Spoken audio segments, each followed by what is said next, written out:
dust off. Whippets, nitrous oxide, air fresheners, air duster, NOS, Markers. butane, Inhalants. It kills brain cells, it lowers IQ, it makes you into a zombie. Inhalants are toxic things that people use to get a quick high. There are more than 1,000 household products that people use as inhalants to get high. most commonly used in the U.S. are shoe polish, glue, Poppers, gasoline, lacquer thinner, lighter fluid, nitrous oxide, other paint solvents, and dust off. poppers and whippets, which you can pick up at a club or concert, contain really poisonous chemicals that can permanently damage your body and brain. In the long run, it can hurt your body. It can cause damage to your intestinal tract and stuff like that. That cuts off the oxygen to your brain. It kills your brain cells. It even says on the labels, like, do not inhale, you could die from inhaling this. Like, on the labels of dust off, it causes heart attacks, causes this and that. And it's not like heroin or like meth or any of those drugs where it will, eventually you'll gain a tolerance for it and you'll just be addicted and you'll just be trapped by it and you just keep doing it until you die. If you did it enough, you just die. Like, a lot of kids die with it still in their mouth because you just don't know when it's too much.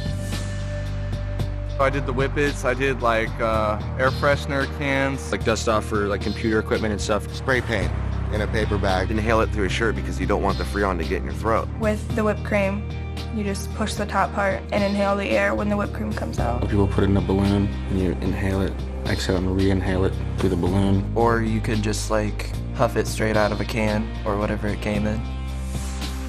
I have to say I was probably 13. I think I was 14 or 15. I was 15. My friends and I were sitting behind a dollar store. I just showed up because I knew that was like a hangout spot. We would go there and drink or smoke marijuana.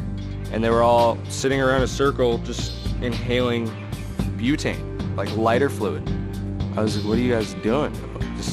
We're inhaling, it's kind of new, I don't know, cool. Someone just discovered it, I guess, through somebody else and then brought it up. Honestly, we had nothing else to do. I went to a rave with one of my friends, and there was a guy sitting in his car with a tank. He just pretty much asked me if I wanted some, so I said sure. He filled up a balloon and gave it to me. He called it devil in a can. He said it'll blow your mind. And it did. It was bad.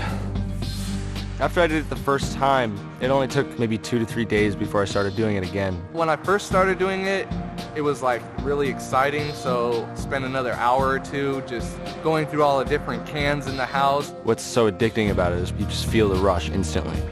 It just hits you immediately. After I inhaled the whole balloon, I couldn't hear a thing.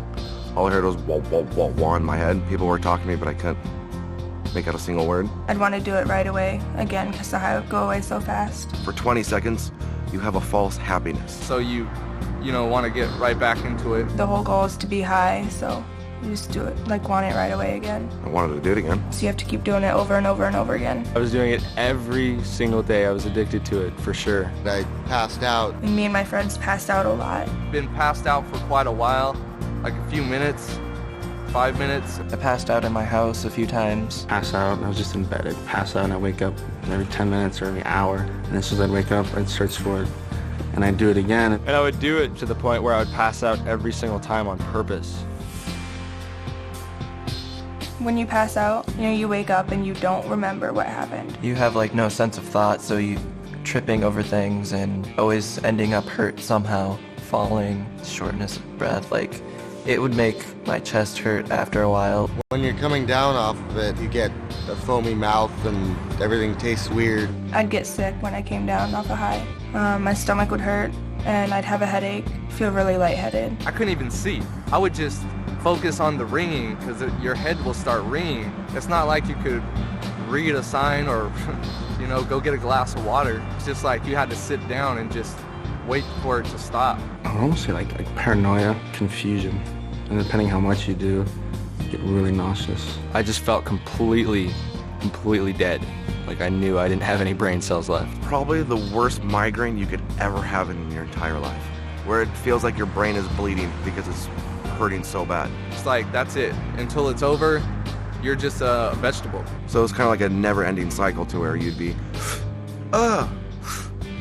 never ends. It was me and 3 other friends, and we were huffing in a car, and the driver was huffing too. She had just taken a hit, and she drove into a tree, and like none of us were wearing our seatbelts. I had a friend end up in the hospital from it because she just didn't wake up. I was bored. Did it once, I did it again. I did it a third time, and then I passed out. The next thing I remember, I'm running down the street, barefoot and just a pair of shorts on. No idea where I was going. And somehow made it to my friend's house, and he drove me back to my car. There were cops there, and I had hit a tree, huge tree, messed up my car. I was stupid enough to ruin a $10,000 piece of machinery just for 2 minutes of being high. I inhaled a bunch of dust off and then got in the shower and I knocked myself out, fell over, hit my head on the bathtub spout. And then I woke up and stupidly enough did it again, inhaled it, got back in the shower and fell over again. I was bloody and it's just stupid. I inhaled it and I fell backwards, hit my head on the concrete and was out. And then woke up and the back of my head was bleeding. There was blood all over my back and my shirt and like all over the place. And my friends were all like, whoa, that was awesome. They thought it was cool. I thought it was like, wow, I'm cool now because I'm bleeding. And my friends are giving me approval because I'm bleeding and in pain. Good friends. I've heard from many other friends who, one was inhaling Freon and he took 2 hits and then that was it. And now he's dead. I do have trouble breathing. I can't run upstairs. If I do, I'm on the verge of passing out because I'm out of breath. I still have memory problems with it because it severely messed up my memory. Can't remember faces like I used to. I don't have clear images anymore. I'm learning at a slower rate than I was 2 years ago. It does affect the way your ability to learn. It's really hard to see it at the time. So you don't realize the toll it's taking on your body. I had no idea that it would cause this much pain and suffering and trauma on myself. It really messes you up. They're irreversible to the body. Just based on the fact that so many people die from it, I would say don't do it.